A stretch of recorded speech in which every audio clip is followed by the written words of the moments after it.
Dear student, BCom third year का जो आपका विचरण विश्लेषण वेरिएंस एनालिसिस का चैप्टर है वो मैं आज स्टार्ट करा रही हूँ। इस वीडियो में हम विचरण विश्लेषण के बारे में अध्ययन करेंगे। विचरण, जैसा कि नाम से ही स्पष्ट है कि जो हम नियोजन करते हैं या हम पूर्वानुमान लगाते हैं और जो वास्तविक हमको रिजल्ट प्राप्त होते हैं, उन दोनों के बीच का जो विचलन होता है उसी को ही हम विचरण विश्लेषण के अंतर्गत अध्ययन करते हैं। इसकी परिभाषा है कि भिन्न विश्लेषण बजट या प्रबंध लेखांकन में वास्तविक व्यवहार बनाम पूर्वानुमानित या योजनाबद्ध व्यवहार के विचलन का अध्ययन है।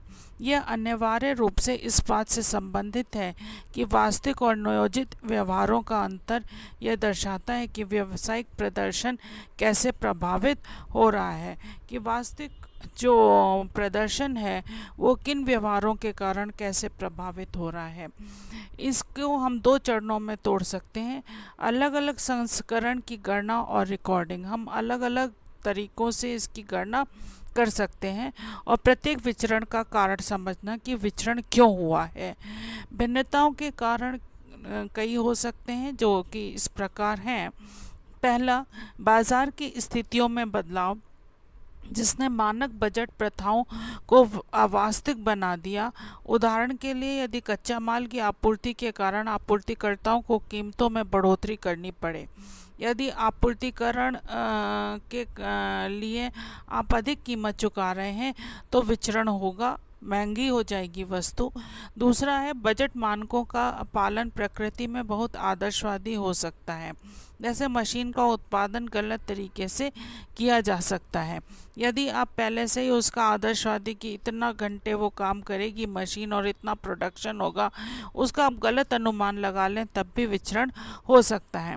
सेवा वितरण निशान तक नहीं हो सकता है। संयोजन कि जैसे हमने कहा कि 8 घंटे कार्य दिवस को ध्यान में रखा हो सकता है, लेकिन वास्तविक जमीनी स्थितियों में केवल 6 घंटे प्रतिदिन की अनुमति दे सकती है। तो ऐसी स्थिति में भी हम 8 घंटे की बजाय 6 घंटे काम हो रहा है तो 2 घंटे का विचरण हो जाएगा।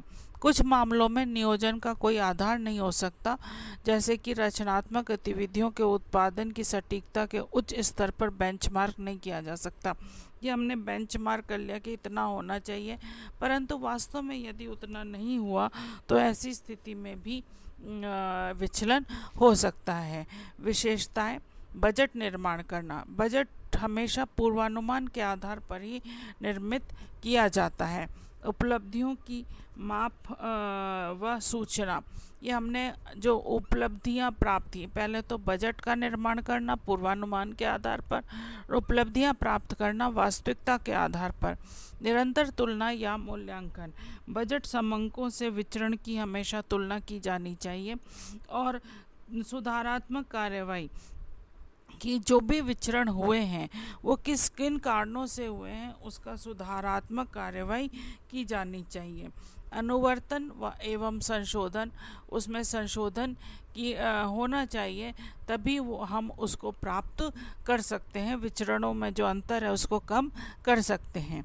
उद्देश्य, भविष्य के लिए नियोजन, जब हम पूर्वानुमान लगाते हैं किसी भी चीज़ का, या हमें मटेरियल कितना मिलना है या लेबर कितना काम करेगी, उसके आधार पर हम भविष्य के लिए नियोजन करते हैं। समन्वय स्थापित करना, आपस में सभी विभागों में समन्वय स्थापित होना चाहिए, तभी विचरण कम से कम होगा। नियंत्रण करना चाहिए, जो नियोजन किया है और जो वास्तविकता है उन दोनों के बीच में नियंत्रण की आवश्यकता होती है। कर्मचारियों को अभिप्रेरित करना, विचरण विश्लेषण के आधार पर हम कर्मचारियों को अभिप्रेरित कर सकते हैं।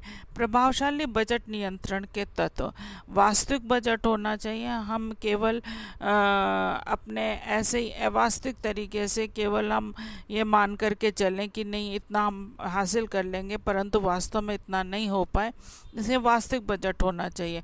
गुणात्मक एवं प्रवृत्ति प्रतिवेदन, गुणात्मक दृष्टि से प्रतिवेदन बनाना चाहिए कि उसके गुणात्मक तरीके से उसका कितना हम विचरणों के विश्लेषण करके किया जाना चाहिए ताकि वे आसानी से समझे जा सकें। प्रबंध की अभिवृद्धि प्रबंध की अभिवृद्धि क्या है? बजटरी नियंत्रण के प्रति प्रबंध का सकारात्मक विचार होना चाहिए। परिचालन एवं वित्तीय बजटों में समन्वय, जो ऑपरेटिंग बजट हैं और वित्तीय बजट हैं उनमें समन्वय होना चाहिए, कोऑर्डिनेशन होना चाहिए। ये आवश्यक है बजट नियंत्रण के अंतर्गत। इसके बाद आता है बजट नियंत्रण की पद्धति की स्थापना। सबसे पहला हम उद्देश्य एवं प्रबंध नीति का निर्धारण करें और दूसरा है बजट केंद्रों की स्थापना की जाए।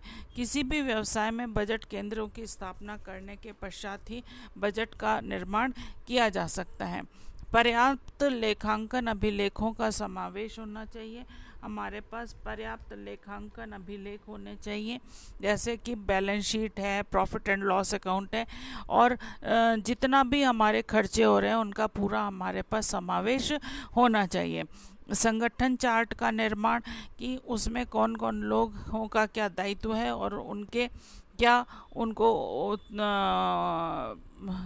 अधिकार दिए गए हैं, उसका भी हमारे पास संगठन चार्ट का निर्माण भी होना चाहिए।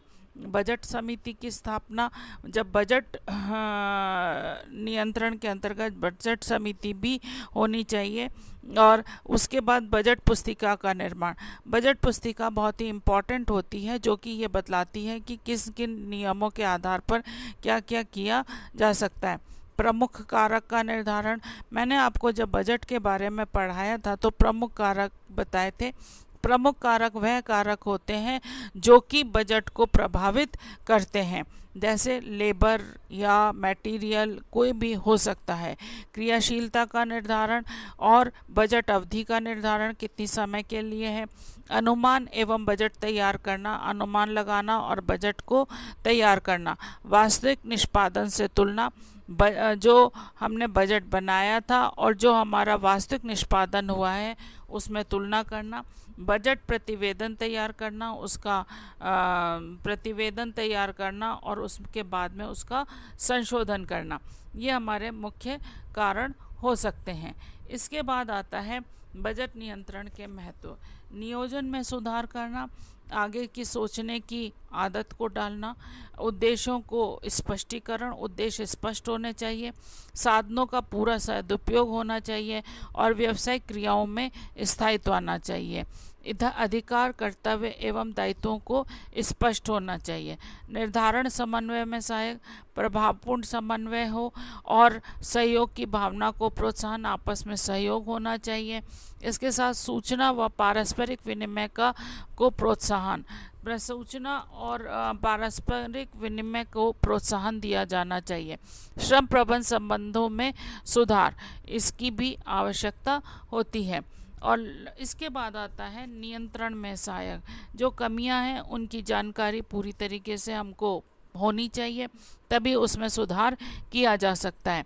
जो क्षय हो रहा है, जो लॉसेस हो रहे हैं उनको रोका जाए, तभी हम सही तरीके से बजट का निष्पादन कर सकते हैं और विचरण कम से कम होगा।